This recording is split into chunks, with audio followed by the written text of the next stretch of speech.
Hello again, I am Blunty. Monster Hunter Rise is about to pop on PC. I am very excited about it, even after 600 odd hours of the game on Switch.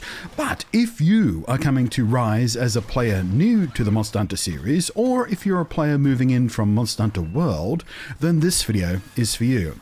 I have a full playlist of detailed newbie-friendly guides I did just before the launch of Rise on Switch. I'll link to that down below, you might find it useful. But today I wanted to blast through a quick collection of important and easy tips and exposing some of the useful things the game doesn't explicitly try to teach you that will make your gameplay more fun, more effective, more efficient, and it will make you look and feel like more of a badass, and hopefully stop you making some mistakes you'll slap your forehead for if you had to learn them the hard way and then mumble to yourself, well, I'd wish I'd known that sooner. So thank you very much for your attention. If you wouldn't mind doing a thing with the thumbs and the comments and the subs and the bells on your way through. Now, the game never once tries to teach you this. I found it by accident, but it is super fun and often super useful. While in midair, you can throw certain items from your inventory, like barrel bombs, for example.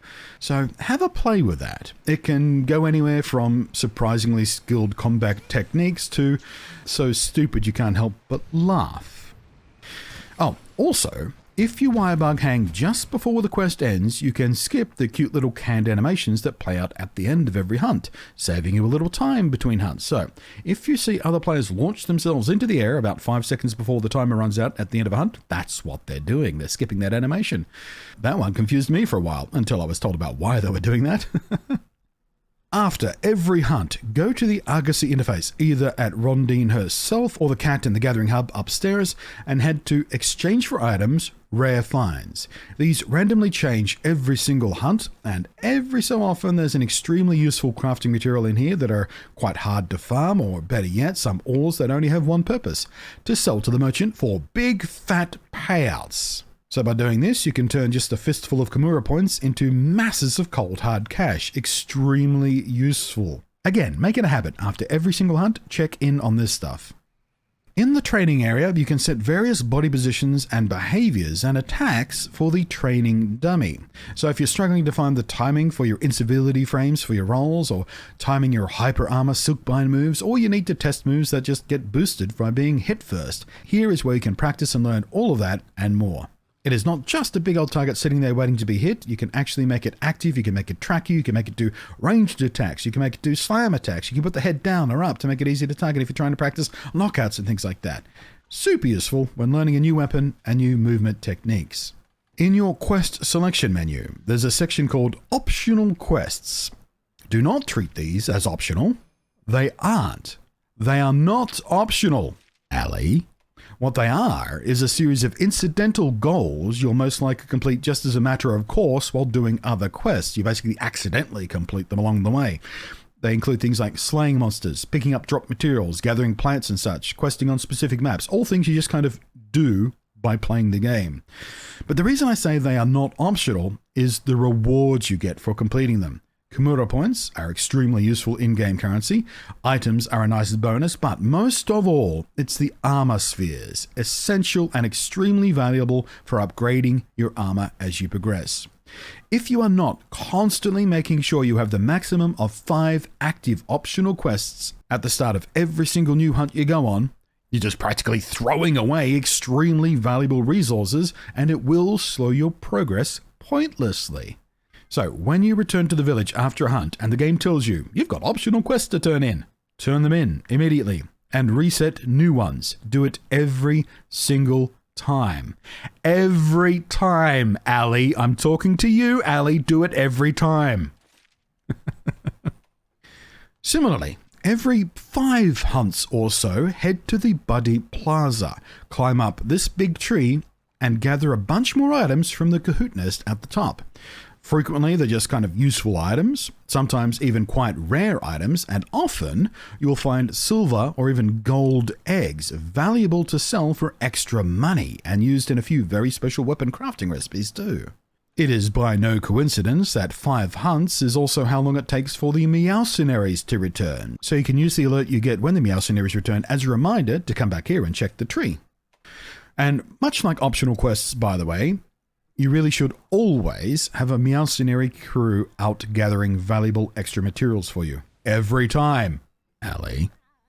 Now, the game will lead you through a tutorial on wyvern riding. I don't even think it's optional. I think you have to do it. But it's a technique I had very little taste for at first, but now I love it. So if you find it a bit crappy upon first impression, give it time. It is super fun and crazy useful. But what the game does not tell you in that tutorial is how to instantly transfer a mount.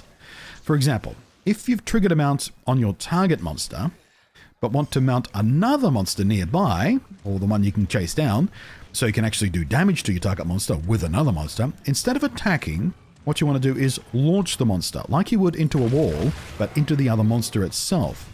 Doing that will instantly trigger the mountable state on the other monster, letting you dismount, remount, and do big fat monster fight damage to your actual target monster. And of course, all mount finishes leave the target downed, so you now have yet another great big opening to really punish. A side tip to this, attacking normally twice before you do the launch and mount transfer will also break off a few extra monster parts for your crafting needs. It is close to 10 months after the launch of this game on Switch, and I still see players absolutely unaware of this extremely useful technique and utterly wasting the huge opportunities that mount transferring can offer you. On the subject of extra materials, when you're trying to get specific rare drops or carves from a monster for crafting inexpensive gear or whatnot, check your hunter's notes. They are surprisingly detailed about the percentage chances of various items, what body part to focus on breaking to actually get it, and if your chances of getting the drop are better with a kill or a capture or a drop or a carve. This one is especially important for you world players, where the meta was basically to always capture because it always yielded more rewards. That is not true in Rise. So do not just automatically capture out of habit, or on the assumption that you'll get better rewards or more rewards. Especially don't do it in multiplayer hunts if you are not the host, as you might be buggering up the drop chance for someone else or even yourself trying to chase a specific item. And in the hunter's notes, items that have that little yellow icon indicate that that particular drop has multiple sources. Click down into it to get a detailed breakdown of the drops and odds from the various sources. For the newbies, this book is also where you'll find monster weaknesses, or what type of damage they're weakest to on what body part, be it blades or blunt or ammo, and what elemental effects they're weakest to, again, broken down by body part.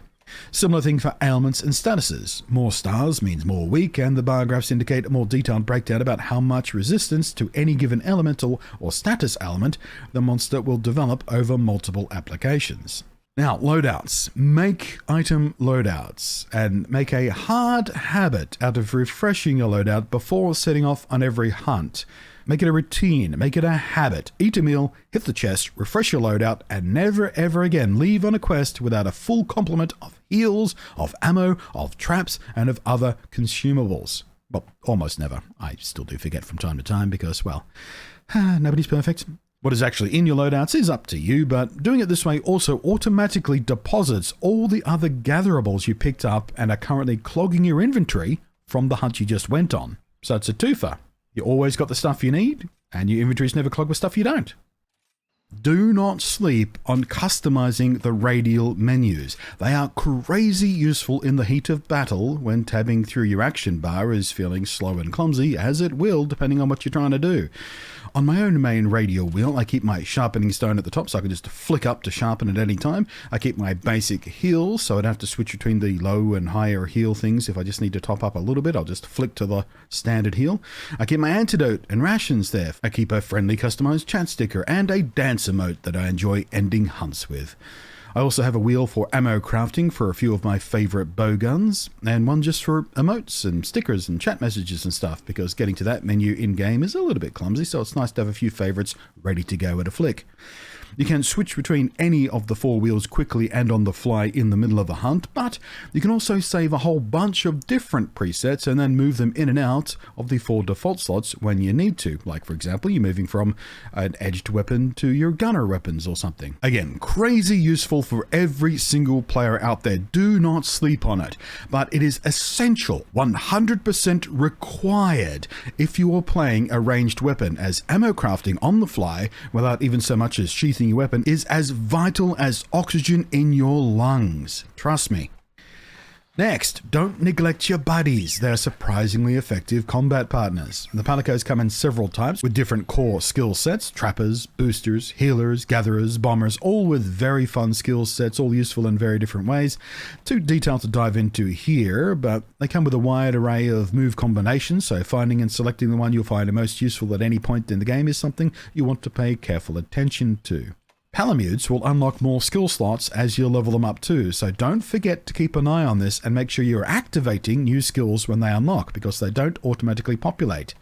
The slots unlock, but you have to manually select which skills you want in those slots as they open up. And the game doesn't tell you when this happens, so just keep checking every now and again. It also goes without saying to keep both buddy types' armor and weapons up to date to keep them as effective as possible. A good rule of thumb is every time you reach a new hunt and unlock a new series of quests, double check the armor and weapons you've got equipped on them. Also worth knowing, you don't have to take one of each into battle. I mean, that's the default, but you can, if you like, take 2 palico or 2 palamute, if you like. And if you're grinding for materials, taking 2 gathering type palicos on a resource run can significantly boost your haul of items. And lastly, on the subject of buddies, go into behavior and make sure to adjust that to your tastes and needs. Most hunters will have the palico set to attack large monsters only, or just large first, so they're not constantly distracted by piddly little addies off to the side of a fight. And for the palamute, it'll depend on how you have him set up weapon and support item wise, whether you want him close or whether you want him in pincer mode or whatever, but be aware there are several options here for basic combat behavior and positioning tactics. You'll also want, you'll also need to dig through all the menus. There's a lot of customization options in there that you may want to tweak. Options that you'll never know about unless you dig 2 or even 3 layers deep into this menu. For me, that starts with expanding the camera view to max to give me the biggest field of view for the best situational awareness inside of combat. I also just like a less closed in and more panoramic view in general. Also practical because of the boosted mobility that this game has. It's nice to have a better view of where you're zipping to. On PC, your graphics options are of course one of the first places you should go to fine-tune your performance, but my other general recommendations, the ones I always change for myself, include turning down player voice frequency to 50% or lower. This reduces the amount of automatic voice line chatter in multiplayer hunts. On full, it can get pretty distracting and annoying, just constant chatter and voice lines, and they get pretty tiresome pretty quick, so turn that down to at least 50% in my opinion. In the game settings menu, you'll also find HUD settings. Monster Hunter HUDs are often a bit cluttered, so in here you can tweak what is and what isn't on screen to clean things up to your personal tastes. I also like to change to manual sheathing for my weapon, because the auto sheath can break the flow sometimes depending on what you're doing and how you're trying to do it. It gets pretty annoying occasionally, so manual sheathing is definitely on my recommended list as well. But that about wraps it up for some of the most vital and useful stuff in Monster Hunter Rise that the game never really bothers telling you about. Hope this has been useful or interesting. Happy hunting. See you on PC Rise. Thanks for watching. I am Lottie, and thank you as always to the patrons scrolling up over there whose above and beyond support I value terrifically, greatly, massively. I'm Lottie. I'll catch you next time.